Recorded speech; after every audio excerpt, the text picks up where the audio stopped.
TinkerCAD tips, another big shout out to the great folks at AutoCAD.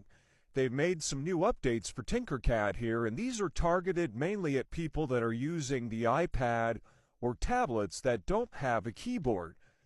So let me show you here. Let's select this cylinder, and if you notice up here, there's a couple of new icons.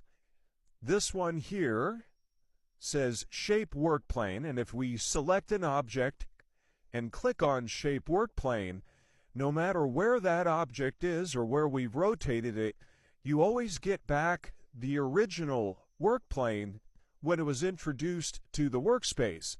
So for instance, with this work plane on, I can now increase measurements, decrease measurements, etc. Even if the object's been rotated. For instance, this pyramid, if I select it and click on Shape Work Plane, we get our original work plane back. So that way I can make adjustments. If we didn't have that work plane and we tried to make an adjustment, we're now skewing that object instead. The other thing that they've given folks is this here, drop to work plane.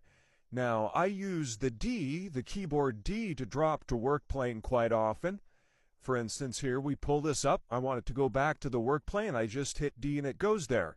But again, without a keyboard, that would be impossible for people with an iPad or a tablet to do. So now they have that ability again to drop to work plane.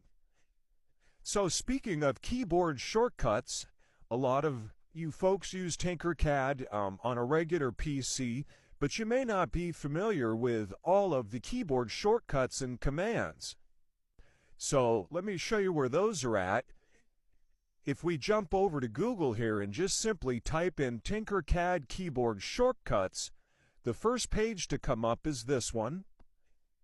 We'll click on that, and what they give you here are PDF files that you can download, print on your own printer, and slip under your keyboard, so you always have an immediate reference.